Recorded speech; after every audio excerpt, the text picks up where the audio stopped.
Bueno, tiempo de historia. Aquí en Periodista Digital saben que nos gusta mucho la historia, nos gusta mucho el tema de la leyenda negra. Somos, bueno, muy críticos con esa leyenda negra. Y aquí hay un libro que se llama La Guerra de Papel, que lo ha editado, lo ha escrito Melquíades Prieto. Es un trabajo, bueno, extraordinario, un libro, aparte, muy bonitamente editado por Modus Operandi y con unos grabados extraordinarios. Yo creo que muchos de ellos hacía mucho tiempo que no habían visto la luz. Y, y escarba en los orígenes de esa leyenda negra, que es una guerra de papel, es una guerra de propaganda, y analizando desde finales del siglo XV hasta la firma de la Paz de Westfalia en 1648, cómo se fue desarrollando esa guerra incruenta, pero que tuvo después unas consecuencias brutales a nivel historiográfico, porque la leyenda negra es algo que hoy, a día de hoy, está muy de moda, y es algo que, bueno, por lo tanto hay que seguir, desde el punto de vista de la historia, hay que seguir cuestionando.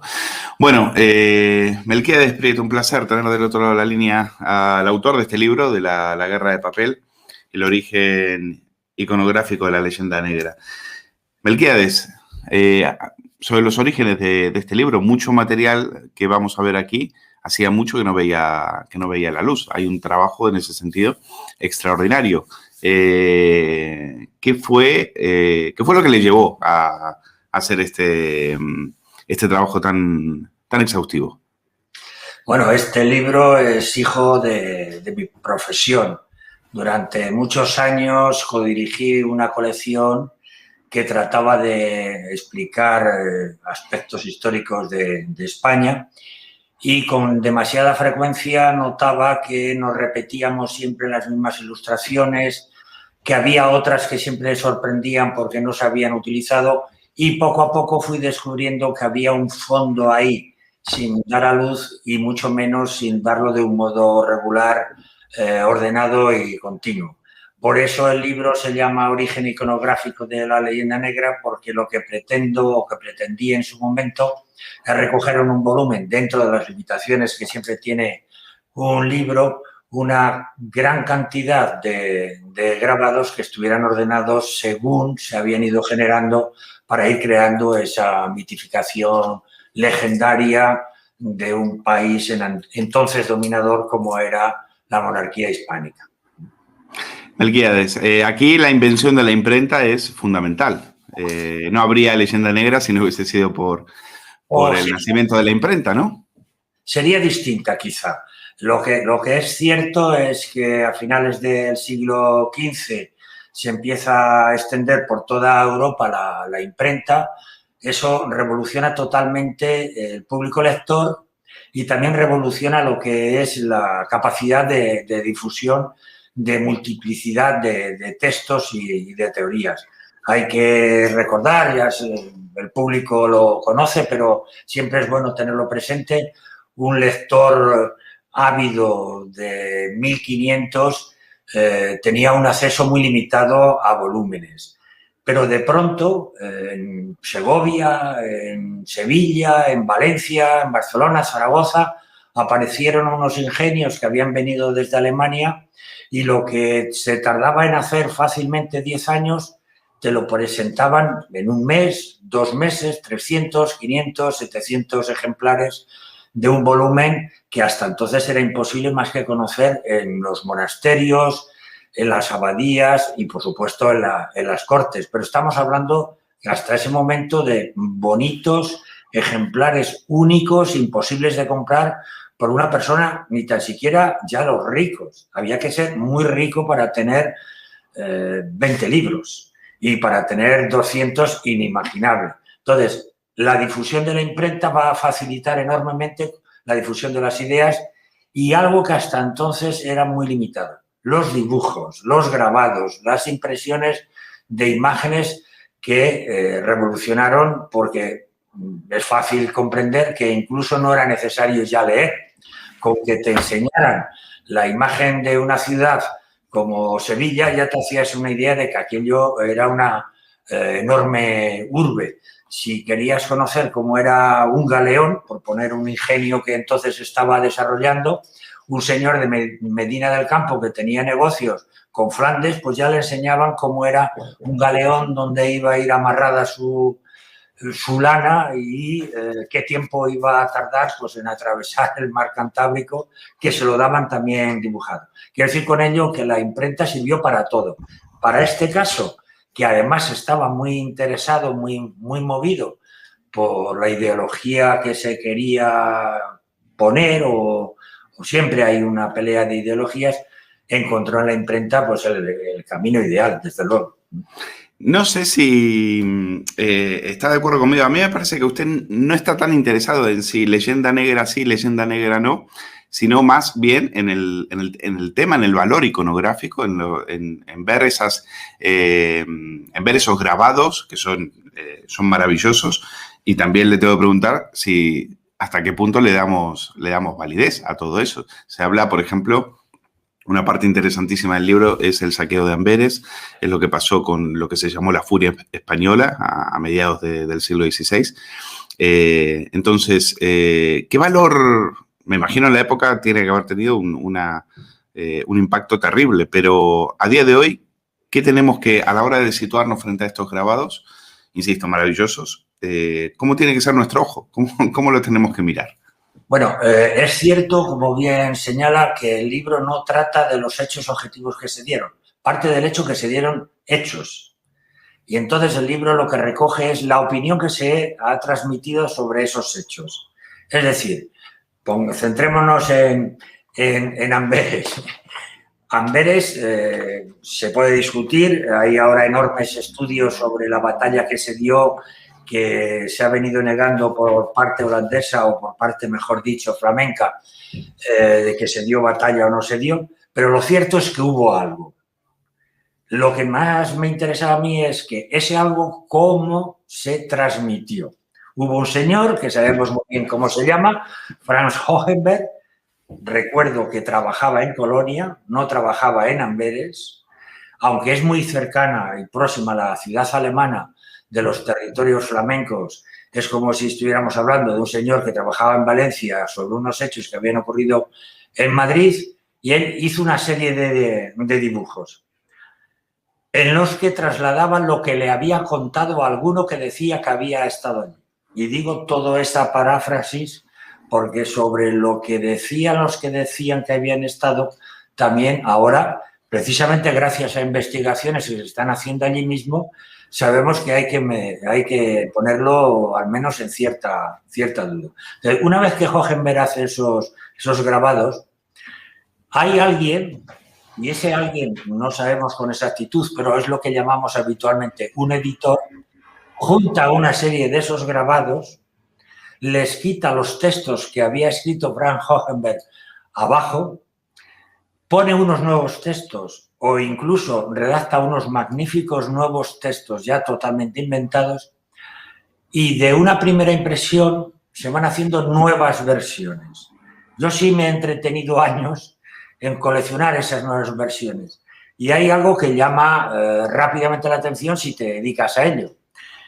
Cuanto más pasa el tiempo en la reproducción de los nuevos grabados, menos escopeteros están defendiendo el ayuntamiento de la ciudad.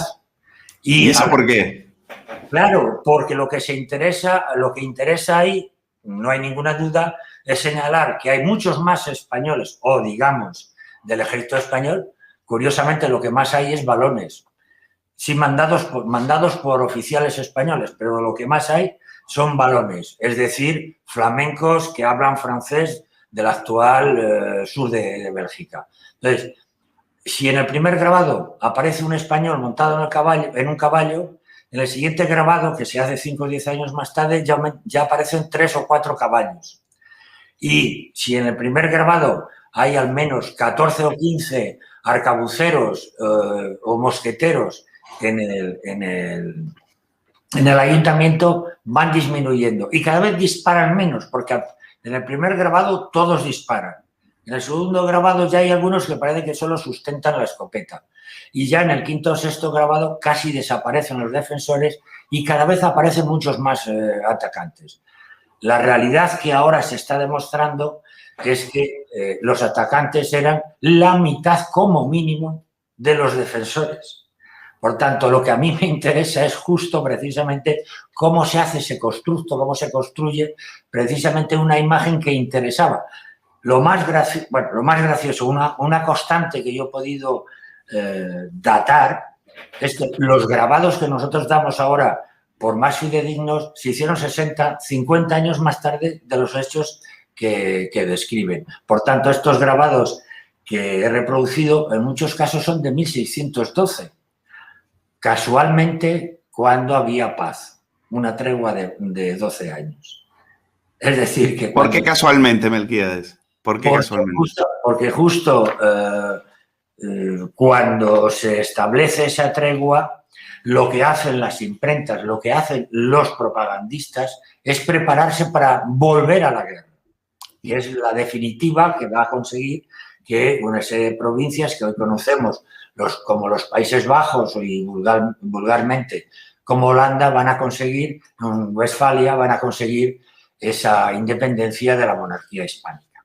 Entonces hay un proceso. Es decir, los hechos que, por ejemplo, se reproducen en esos grabados son de los años 70, pero cuando más éxito tienen son los años 10 o 20 del siguiente siglo. Es todo un proceso de construcción que es lo que hace que la iconografía y, por tanto, la imprenta, que es la que facilita esa difusión, sea tan importante en la construcción de lo que llamamos leyenda negra. Y, por supuesto, de los mitos. ¿Quiénes eran los... ¿qué nos puedes contar sobre... Ya nos has contado sobre uno, pero ¿quiénes eran estos autores? ¿Quiénes les pagaban? ¿Quiénes eran sus mecenas? ¿A quiénes les interesaba que esta propaganda se viera? Y si eran los propios gobiernos o los propios... o las propias potencias contrarias a la monarquía hispánica los que sufragaban todo este tipo de grabados. ¿Y qué efecto tuvieron finalmente? Bueno, hay que volver a ponerse en un dato histórico. En aquel momento la monarquía hispánica tenía como rival central la monarquía francesa, que en torno a la mitad del siglo XVI de algún modo queda opacada por la monarquía española. Hay que recordar que Carlos V mantuvo 5 guerras con Francisco I, incluso lo tuvo prisionero aquí en Madrid, tuvo a los hijos como rehenes. Por tanto, hay un momento en que toda la Europa, si me siguen visualmente lo comprobarán, toda la Europa central está dominada por alguien que ejecuta las órdenes que se dan desde Madrid.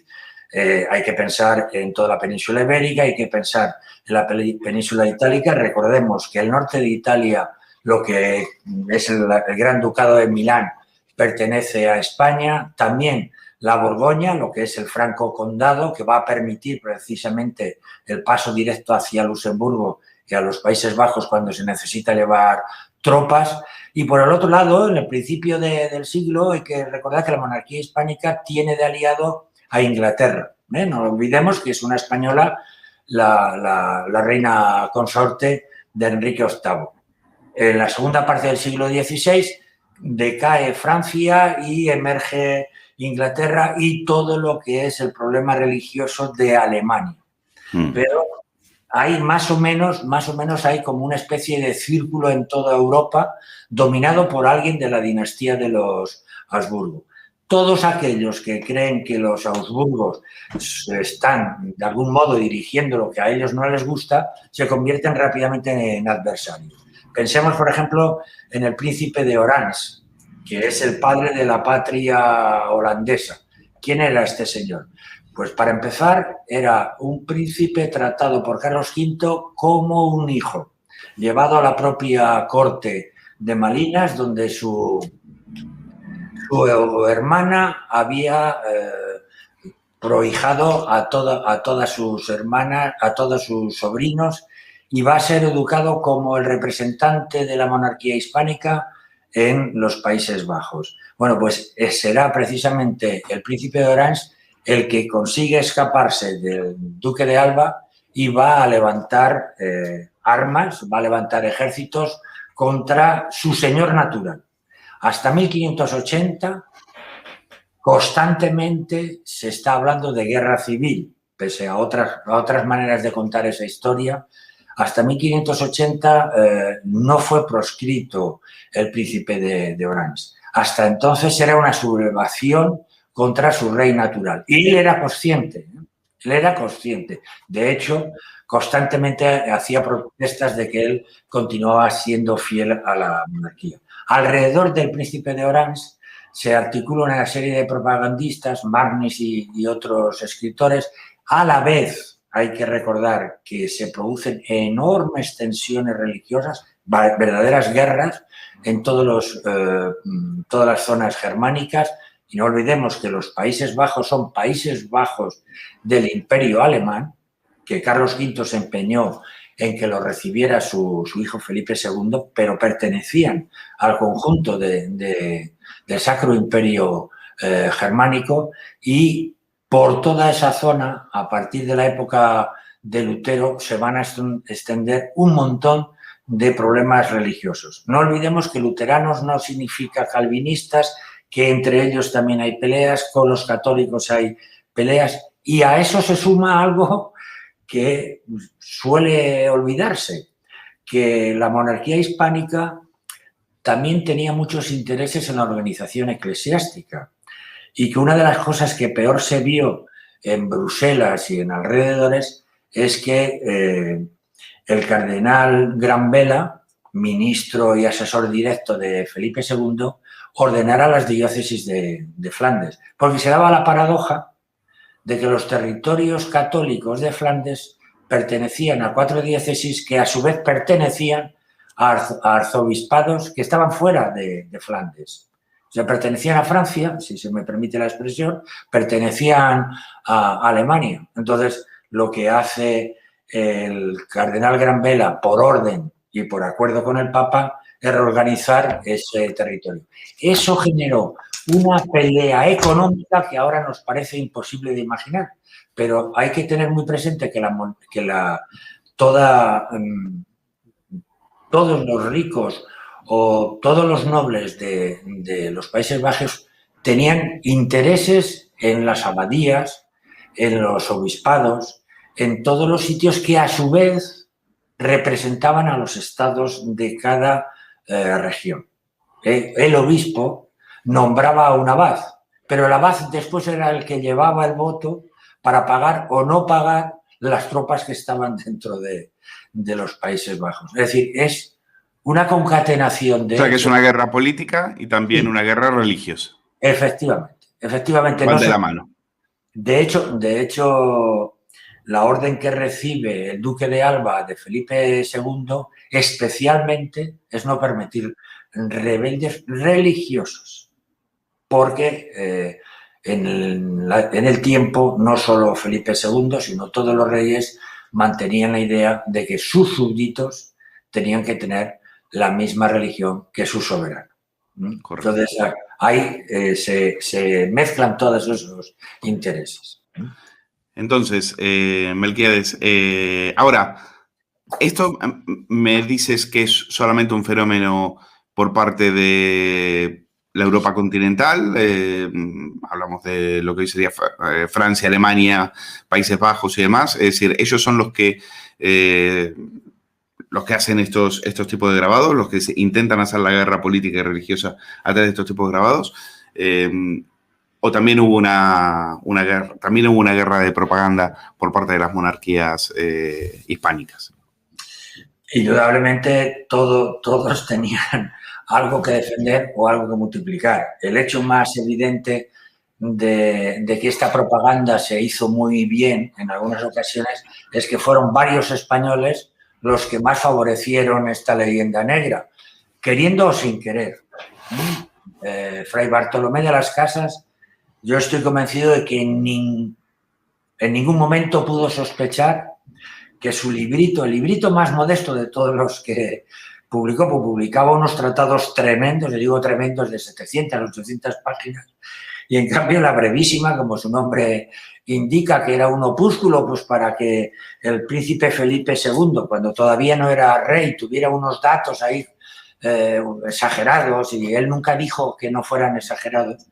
Bueno, pues lo que quiero decir con ello es que este español, que había sido también uno de los primeros que se había asentado en América, había tenido sus correspondientes indios encomendados, etcétera, es decir, que pertenecía a la clase normal. De hecho, se suele señalar que una de las cosas que tuvo desde joven fue un esclavo a su servicio, porque se lo regaló su padre viniendo en una de las vueltas de América. Bien, pues 40 años más tarde de haber fallecido Fray Bartolomé de las Casas, los europeos, y cuando digo los europeos, todos los europeos, descubren que ahí hay un texto magnífico para hablar mal de los españoles.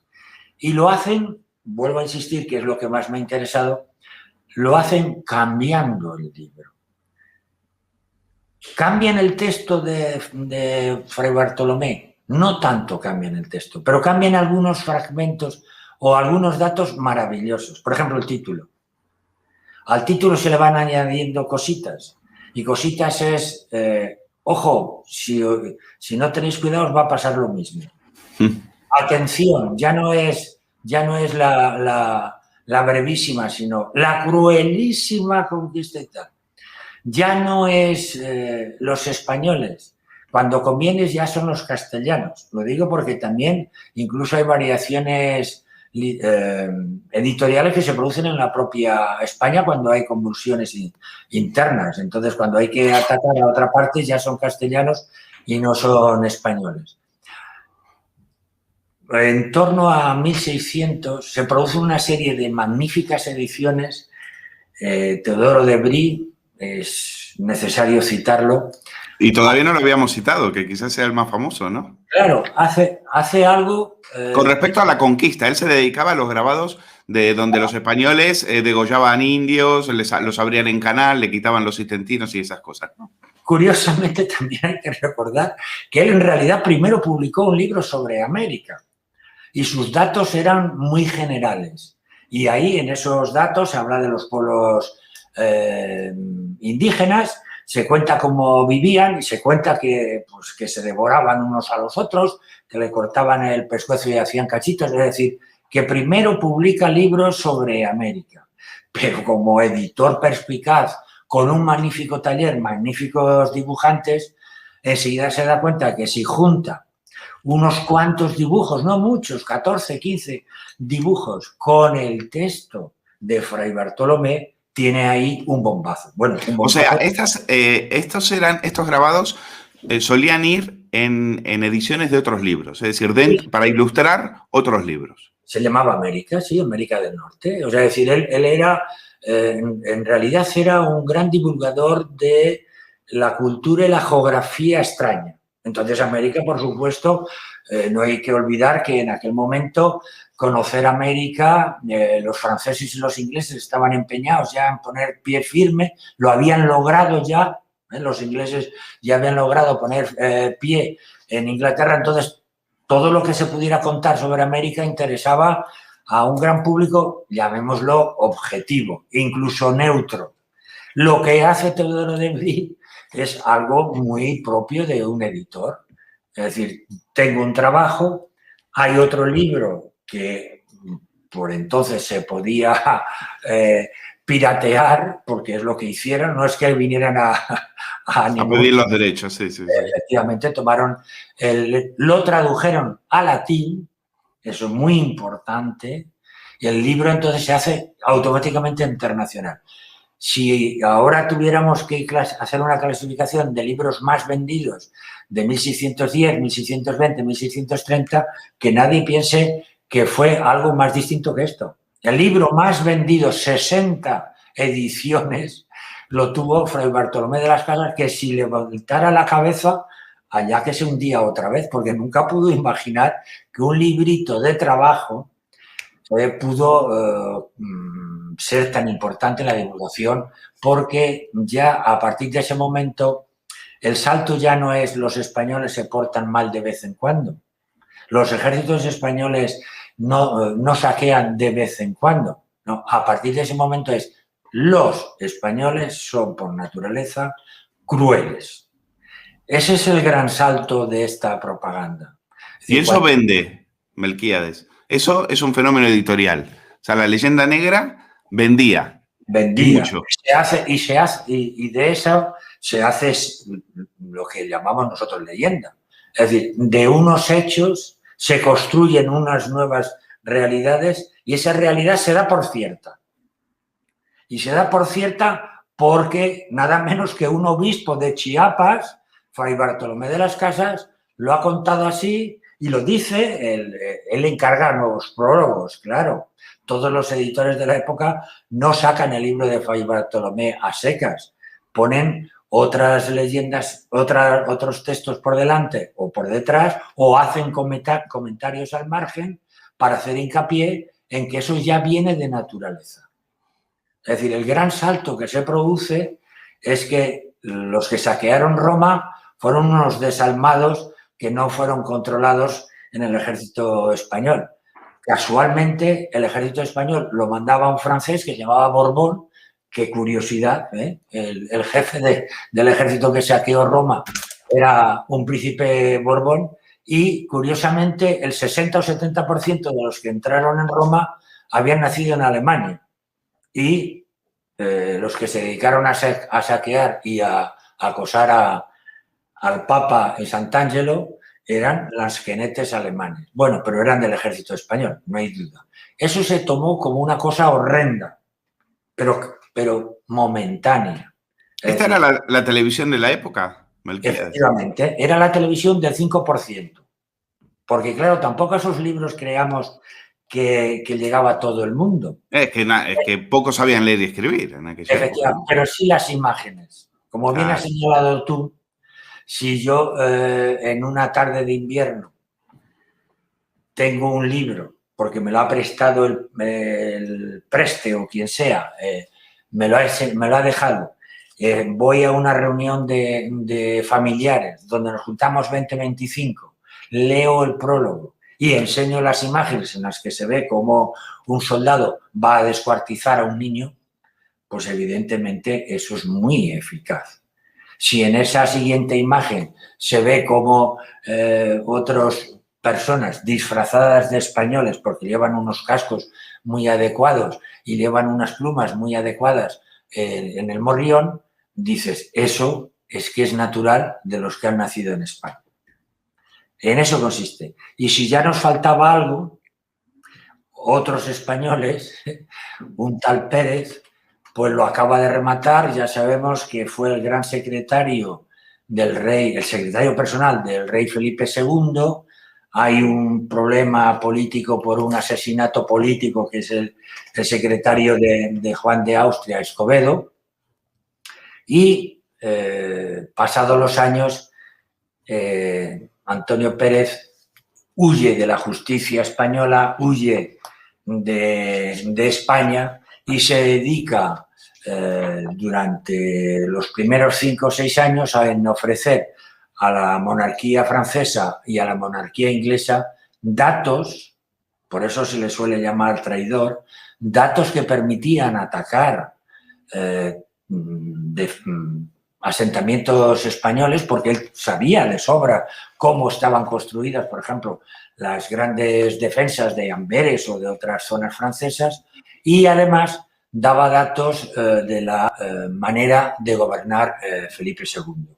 Y por él se sospecha, se habla, se dice que si el rey tuvo que ver con la muerte de su pobre hijo Carlos, de que si el rey era bígamo, es decir, si el rey, curiosamente, un rey que en España creemos que era poco menos que santo y tal, que estaba todo el día ahí recogido, pues no.